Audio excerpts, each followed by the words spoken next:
Eh bien, bonjour David. Bonjour.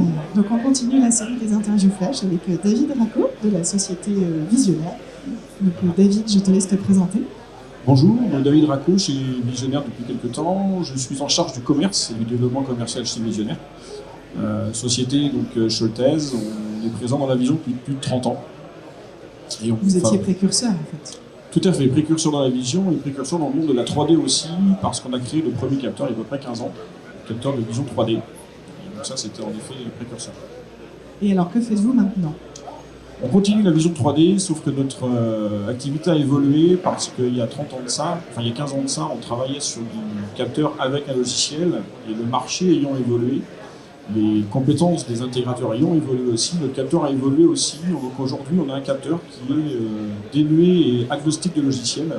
C'est-à-dire qu'aujourd'hui, on peut autant se connecter à un logiciel de débraquage, de guidage, relais, de métrologie, et aussi à des bases telles qu'Alcon, Matrox et compagnie. Ce qui permet aux gens en fait, qui maîtrisent la vision 3D de devenir autonomes sur notre capteur. Ah, super intéressant. Et donc du coup, ça donne aussi plus de facilité d'intégration aux intégrateurs qui peuvent utiliser les outils qu'ils connaissent bien. Exactement, les gens qui veulent faire de la reconstruction 3D peuvent utiliser notre logiciel, il est libre de SDK, ce qui permet aux gens de pouvoir avoir la maîtrise complète de notre capteur.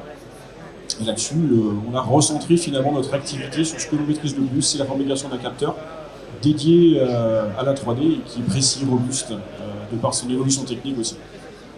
Et alors, dans quel cas d'usage est-il le plus utilisé? Pour qu'on puisse s'imaginer un petit peu dans quel environnement on va retrouver vos produits.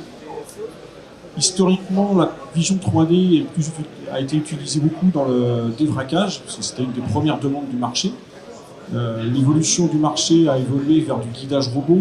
Aujourd'hui, le capteur et notre techno a évolué, donc on est passé sur des solutions de contrôle, d'inspection, et on arrive jusqu'à aujourd'hui faire de la métrologie. C'est pour ça qu'aujourd'hui, on arrive à se connecter à des logiciels de métrologie tels que Polyworks ou Métrologie pour intégrer la métrologie dans le contrôle en ligne.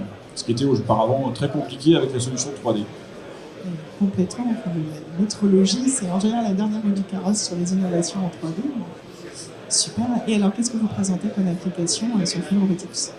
Alors sur le salon, aujourd'hui, je présente uniquement un capteur et je présente la solution juste de prise d'image. Aujourd'hui, un client vient nous voir, on lui propose une prise d'image, une solution de prise d'image. L'idée, c'est de montrer qu'aujourd'hui, la vision 3D est robuste comparé au passé, parce qu'on utilise une techno laser qui permet de ne plus être gêné par la lumière extérieure, qui permet aussi de pouvoir faire des nuages de points sur des pièces brillantes, ce qui n'était pas le cas par le passé. Aujourd'hui, on sait reconnaître, localiser des pièces usinées, ce qui n'était pas le cas avant. Ça donne plein d'idées d'applications, du mot pour moi, j'espère aussi pour les visiteurs. Donc n'hésitez pas à passer sur le stand de Visionnaire et à passer aussi sur les jours suivants à Proximaf, parce que nous avons la chance d'avoir un capteur, le tout dernier Cyrus. C'est bien ça. Voilà, dont nous nous servons également pour faire des produits. Donc, merci beaucoup David, et puis je te souhaite une excellente journée et plein de contacts intéressants.